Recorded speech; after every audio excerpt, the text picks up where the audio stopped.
नमस्कार विद्यार्थी मित्रांनो, बघा जॉमेट्री मधील खूप महत्वाचा आणि खूप सोपा असा प्रश्न आपल्या पुढे बघा. प्रश्न आधी आपण बघूया काय म्हणतोय. बघा, एक आकृती दिली, आकृतीमधली काही माहिती दे आपल्याला, काय माहिती दिली आणि विचारले काय ते आपण बघू. बघा, PQ पॅरलल आहे RS सोबत, म्हणजे लाईन PQ आणि लाईन RS एकूणमेकीला समांतर आहेत, पॅरलल आहेत. पुन्हा काय दिलंय, तीन कोनाचे माप दिलेत आणि आपल्याला विचारले अँगल NMS, कोण NMS चे माप विचारले. कुठे कोण NMS? NMS या कोणाचं आपलं माप विचारले. बघा, या कोणाचं माप किती विचारले. मग विद्यार्थी मित्रांनो, दिलेल्या माहितीचा कसा उपयोग करायचा बघा.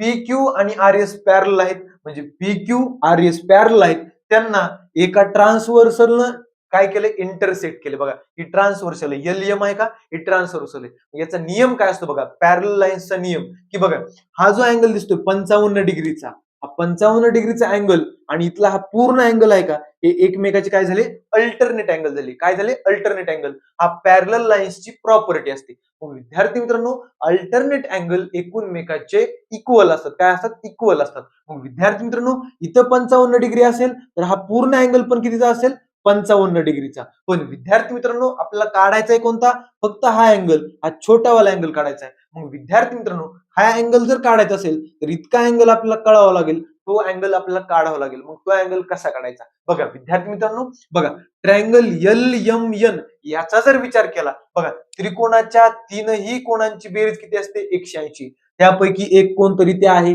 बघा, हा कोण माहितीये का आपल्याला, नाही. हा कोण माहितीये का, नाही. आपल्याला दोन्ही कोण काढायचे. कसं काढायचं बघा. आता विद्यार्थी मित्रांनो, हा पूर्ण जर अँगल बघितला, हा पूर्ण अँगल हा काय झाला विद्यार्थी मित्रांनो, सरळ कोन झाला, स्ट्रेट अँगल झाला.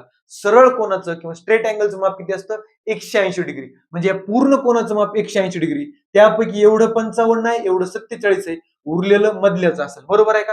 विद्यार्थी मित्रांनो, 55 आणि 47 बघा, 55 अधिक 47 किती येतं विद्यार्थी मित्रांनो, 7 आणि 5 12, हा चल 5 आणि 1 6 आणि 4 10.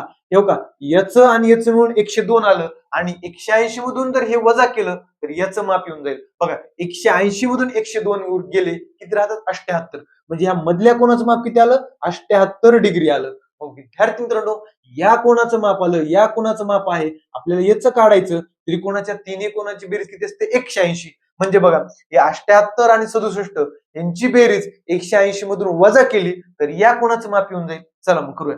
180 वजा काय करायचंय, 78 अधिक 67. बघा, 78 आणि 67 यांची बेरीज केली किती येते, 8 आणि 7 15, हा चल 1 7 आणि 1 8 8 आणि 6 14, यांची बेरीज आली 145. 180 मधून 145 वजा करा, किती विद्यार्थी मित्रांनो, 35 उरतात. मग विद्यार्थी मित्रांनो, इथला कोण आला 35, पण या पूर्ण कोणाचं माप आहे 55. बघा, या 55 मधून एवढं 35 वजा केलं तर उरलेल्या कोणाचं माप येऊन जातं.